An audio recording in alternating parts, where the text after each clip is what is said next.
अच्छा, जो आज हमने डिस्कस करना है वो प्रोटीन और फैट्स है। तो प्रोटीन से स्टार्ट करते हैं। कि पिछले लेक्चर से किसी का कोई क्वेश्चन तो नहीं है?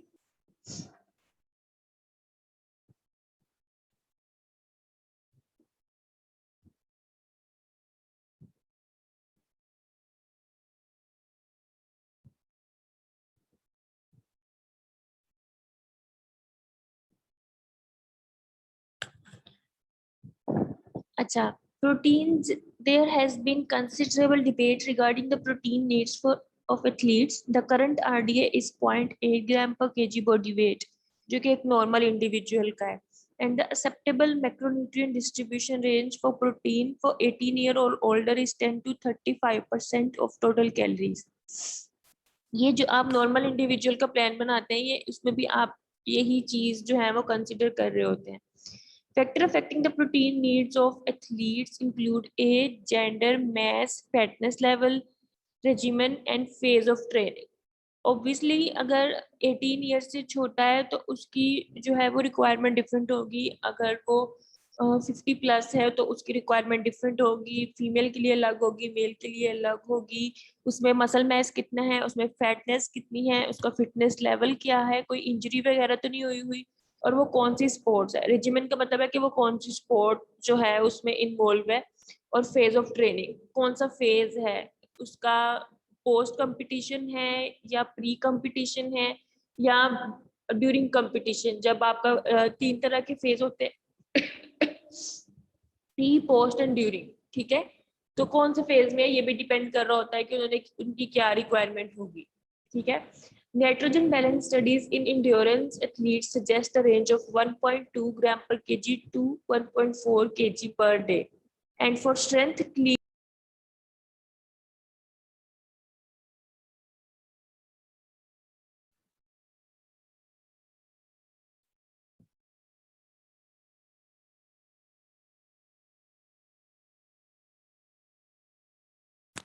आवाज आ रही है मेरी?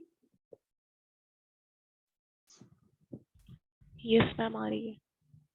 अच्छा, अब जो इंड्योरेंस एथलीट्स हैं उनके लिए जो है वो हम 1.2 ग्राम या 1.4 ग्राम की रेंज रखते हैं. और जो स्ट्रेंथ एथलीट्स हैं उनके लिए हम प्रोटीन 1.2 से 1.7 रखते हैं. और स्ट्रेंथ एथलीट्स में मोस्टली जो है वो रेंज हायर साइड पे ही देखी जाती है, लोअर साइड पे कंसिडर नहीं. 1.5, 1.6, 1.7 जो है वो कंसिडर किया जाता है. अच्छा, जो रिपोर्ट्स है फूड इनटेक की इन athletes and non athlete consistently indicate that protein represents from 12 to 20% of total energy intake or 1.2 to 2 gram protein per kilogram body weight daily.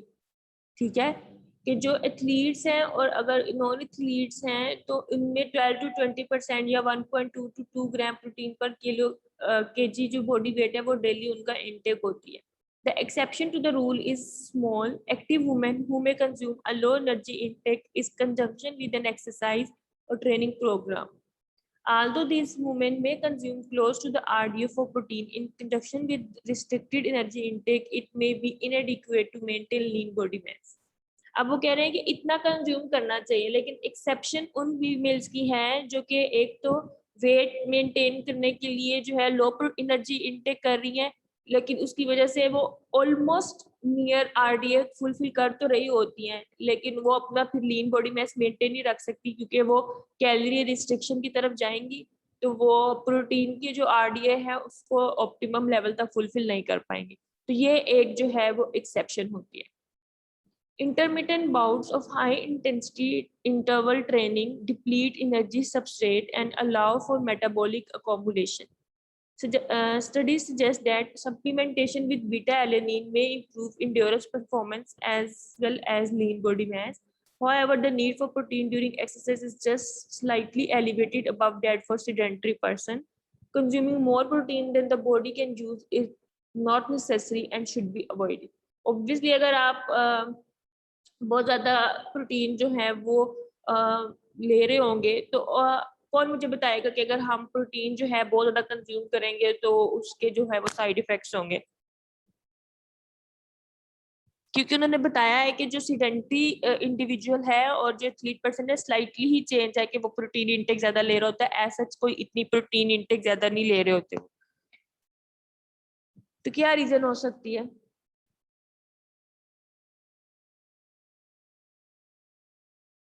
किसी का कोई आइडिया है?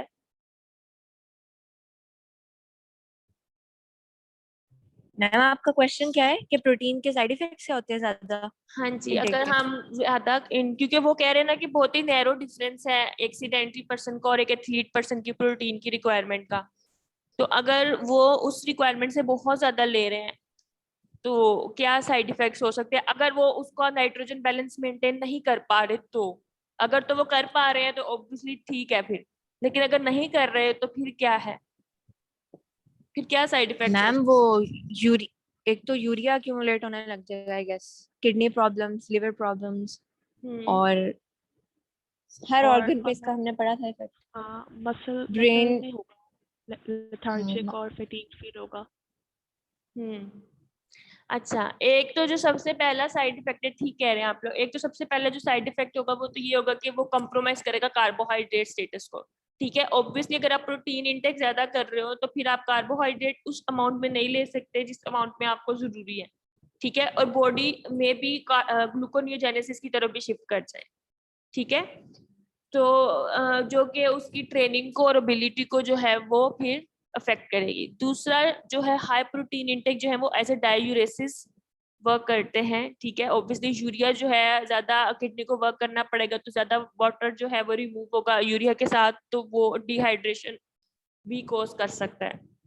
इसके अलावा जो प्रोटीन फूड होते हैं वो मोस्टली हाई इन फैट होते हैं, जिसकी वजह से आप अपनी लो फैट डाइट भी जो एथलीट्स है वो मेंटेन नहीं कर पाते। ठीक है, next protein needs for resistance exercise. Resistance exercise कौन सी होती है? ये जो पुशअप, चिनअप्स, लंजेस, ये सब चीजें जो हैं वो रेजिस्टेंस एक्सरसाइज में आती हैं। Protein need for resistant exercise involve maintenance and the need for increasing lean tissue. ठीक है, आपने मेंटेन करना होता है नाइट्रोजन इक्विलिब्रियम को और आपने मेंटेन करना होता है पॉजिटिव नाइट्रोजन बैलेंस को, ताकि आप लीन टिश्यू को इंक्रीज कर सके। For bodybuilders or person interested in increasing body mass, the methodology of increased protein need is rampant. Strategies to increase the concentration and availability of amino acid after resistance exercise, such as timing of snacks and meal, have become an area of interest. ठीक है, strategy यही होती है कि अगर आप protein intake increase कर रहे हैं तो ऑब्वियसली आपकी जो रेजिस्टेंस एक्सरसाइज है वो, अगर रेजिस्टेंस एक्सरसाइज के बाद अगर आप प्रोटीन स्नैक्स ले रहे हैं, प्रोटीन इंटेक ले रहे हैं, तो आपका जो मसल मैस है वो गेन करेगा। जैसे आपने बॉडी बिल्डर्स में अक्सर देखा है कि उनको सिर्फ वो कहते हैं कि प्रोटीन ही आपने लेनी है। ठीक है, तो वो रेजिस्टेंस एक्सरसाइज करने के बाद जब प्रोटीन इंटेक लेते हैं तो उनका जो लीन मैस है वो जल्दी डेवलप करता है कंपेयर टू फैट मैस। अच्छा, ये एक क्वेश्चन है, how does type, time and amount of protein affect muscle hypertrophy. ठीक है, although many factors appear to contribute to overall muscle hypertrophy, nutritional factors that control protein synthesis during exercise are not well understood, leaving experts in discord about the type, amount, and timing of meal to enhance protein synthesis and muscle hypertrophy. Still a question है कि किस तरह आप type, timing and amount of meal या protein जो है वो आपके मसल हाइपरट्रोफी को जो है वो इफेक्ट कर सकती है। Resistant training and diet consistently appear to play a role in post-workout muscle protein synthesis. Many studies support supplementation of free-form amino acid or whole protein or to enhance training. A 2005 study with resistant trained participants for 14 weeks demonstrated that the administration of a protein supplement resulted in greater increases cross-sectional muscle mass of type 1, type 2 fiber and greater increase in squat height. अब इसमें इस पूरे paragraph में वो ये चीज explain कर रहे हैं कि अगर आप रेजिस्टेंस ट्रेनिंग के बाद अगर प्रोटीन इंटेक जो है वो ले कर रहे हो तो किस तरह वो आपके मसल्स मैस को इंक्रीज करता है, उसके साइज को इंक्रीज कर रहा होता है। ठीक है, अब उन्होंने डिफरेंट स्टडीज के थ्रू ये प्रूफ करने की कोशिश किया है कि अगर आप इतनी इतनी अमाउंट में सिर्फ अमाइनो एसिड लेंगे या होल प्रोटीन लेंगे तो वो किस तरह आपके जो मसल हाइपरट्रोफी है उसको इम्प्रूव करती है।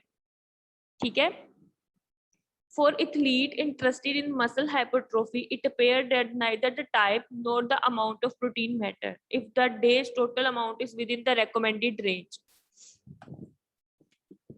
For resistant training athlete of 1.2 to 2 gram of protein per kilogram of body weight per day, sport nutrition professional can use this data to construct pre and post workout formulas to enhance the resistant training session of the clients. अब at the end उन्होंने ये चीज conclude की है कि type और amount matter नहीं ma'am आपकी आवाज कट रही है। आवाज नहीं आ रही सही? हेलो, वेट मैं इसका कनेक्शन,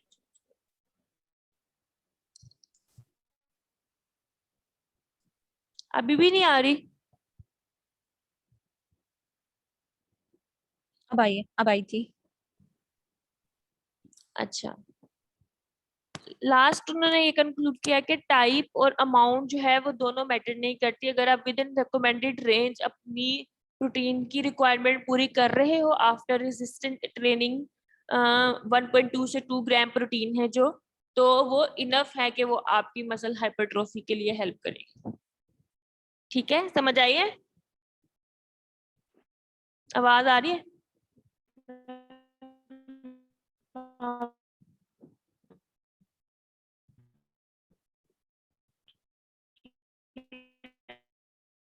आवाज वेट एक मिनट, मैं ये नेट इंटरनेट कनेक्शन चेंज कर लेती हूँ। एक तो यहाँ सिग्नल ही नहीं आते।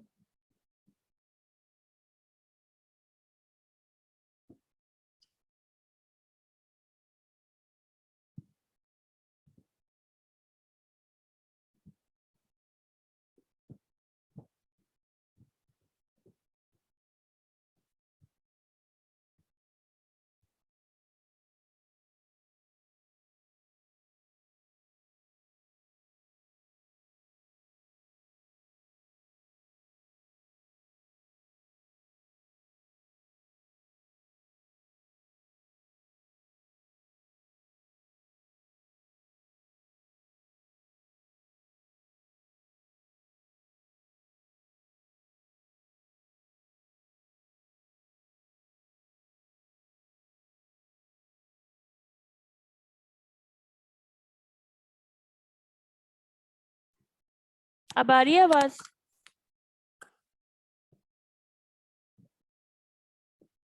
जी मैम आ रही है। अच्छा, next is fats. Even though maximum performance is impossible without muscle glycogen, fat also provide energy for exercise. Fat is the most concentrated source of food energy, supplying 9 calories per gram. Essential fatty acids are necessary for cell membrane, skin, hormone and transport. अब हम fats को restrict नहीं कर सकते कभी भी हमारी body में, क्योंकि बहुत से इसेंशियल जो हमारी बॉडी की नेसेसिटीज हैं उसमें फैट इन्वॉल्व होती है, और सबसे इंपॉर्टेंट है वो हार्मोन्स है, क्योंकि हार्मोन्स की सिंथेसिस में फैट इन्वॉल्व होती है। हम कभी भी फैट को एलिमिनेट नहीं कर सकते हमारी डाइट में से। The body has total glycogen store, both muscle and liver, equaling approximately 2600 calories, whereas each pound of body fat supply 3500 calories. अब आपको डिफरेंस नजर आ रहा होगा, जो टोटल ग्लाइकोजन स्टोर्स हैं वो आपको 2600 कैलोरीज दे रहे हैं, लेकिन each pound of fat जो है वो बॉडी को 3500 कैलोरीज सप्लाई कर रहे हैं. This means that an athlete weighing 74 kg with 10% of body fat has 16.3 pound of fat, which equals 57,000 calories. Fat is the major, if not most important fuel for light to moderate intensity exercise के लिए ऐसा जितना important नहीं है जितना वो endurance exercises के लिए important है. ठीक है, जो longer aerobic exercises होती हैं उनके लिए fat बहुत important है. Athletes who consume a high fat diet typically consume fewer calories from carbohydrate. The diet content also determines which substrate is used during the exercise bout. If an athlete is consuming high carbohydrate diet, he or she will use more glycogen as fuel for exercise. If the diet is high in fat, more fat will be oxidized as a fuel source. अगर तो आप carbohydrate ज्यादा ले रहे हैं तो आप जो है वो ग्लाइकोजन सोर्स यूज करेंगे. अगर आप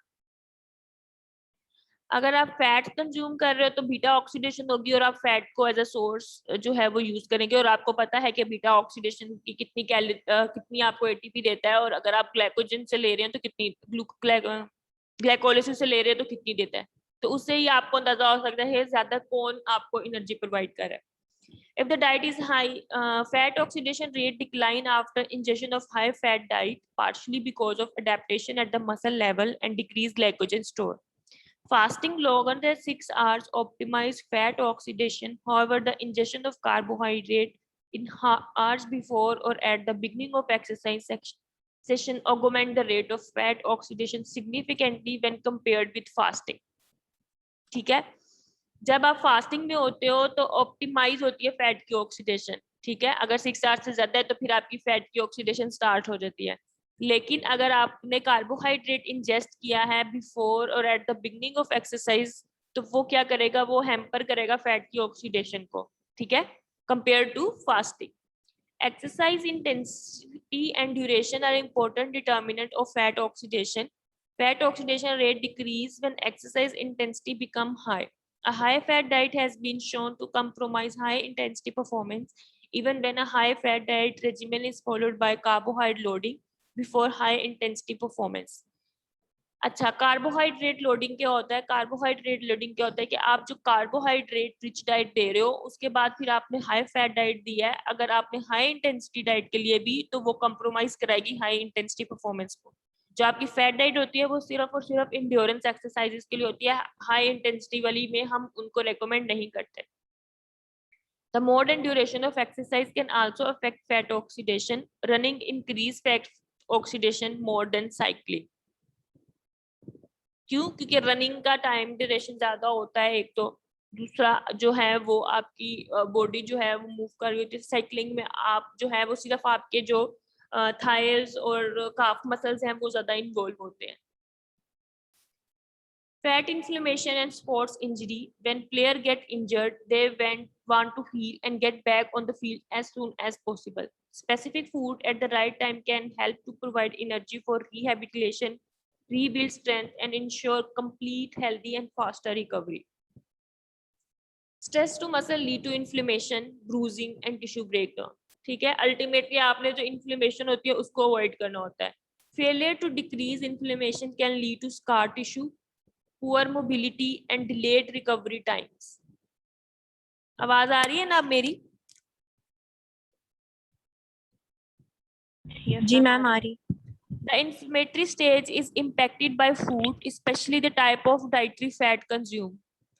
अब आपको पता है कि जितने भी हमारे ल्यूकोट्राइन्स और ये सब चीजें ये जो हैं वो हमारे फैटी एसिड से मिलके बनते हैं, ठीक है। जो भी इन्फ्लेमेटरी वो आपके जो इन्फ्लेमेशन को प्रमोट कर रहे होते हैं, ठीक है। तो उसके लिए जो डाइट है high in trans fat, saturated fat और ओमेगा 6 वेजिटेबल ऑयल, इनको आपको लिमिट करना होता है, ठीक है, ताकि आप जो है वो अवॉइड कर सके इन्फ्लेमेशन को। इसके अलावा आपको जो मोनो अनसैचुरेटेड फैटी एसिड है, पॉली अनसैचुरेटेड फैटी एसिड है, वो कंज्यूम करने होते हैं। क्यों? क्योंकि जो मोनो अनसैचुरेटेड फैट्स हैं like olive, peanut, canola and sesame oil as well as avocado also inhibit and reduce inflammation by interfering with pro-inflammatory compounds such as leukotriene, which are produced naturally by body. Diet high in omega-3 have been shown to increase collagen deposition and promote healing.